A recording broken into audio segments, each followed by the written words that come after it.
When you take a trip up the River Medway, you step into history.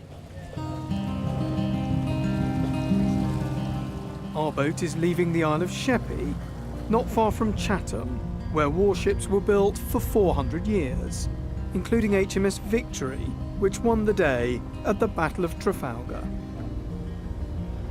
I suppose I always think of the Medway in terms of its military history, Nelson and the great Navy ships.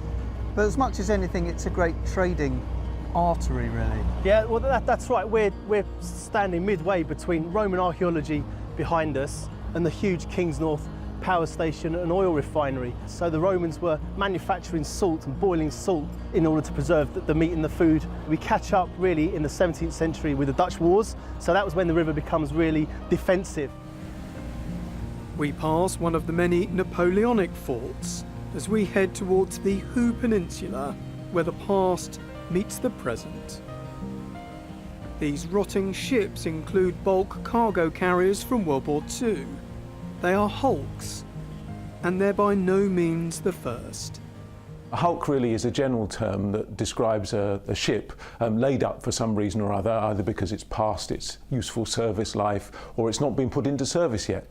But there was a period in the late 18th and early 19th century when prison hulks in particular were a common sight on the lower Medway.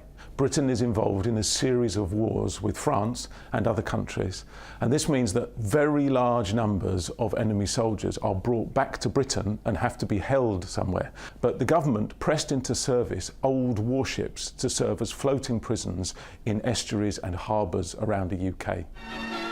There's no better way to start a holiday than by pushing the boat out.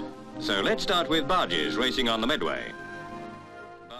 Warships gave way to trading barges that carried mud and clay, dredged from the river's banks.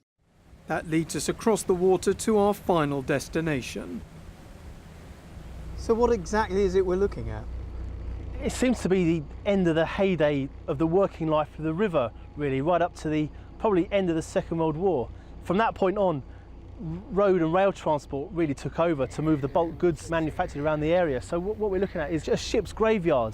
And the river then would have been teeming with these working vessels at that time? Well, that's right. The brickworks taking the bricks out and back up into the Thames to get to London. We've got the Portland cement, a real busy working river, representative by all these vessels collected here. And they would have been abandoned here, probably because either the boat had become into disrepair and would have been too expensive to break up, it may have been wrecked here, or even just towed here at the very end of its working life because there was no more financial support for that kind of industry. One of the fascinating things about living in this area is the feeling you get, the strong feeling of the past still being present in all sorts of ways, and things like contemporary practices of laying up ships, scrapping ships, reminding us of those practices which have gone on here for hundreds and hundreds of years.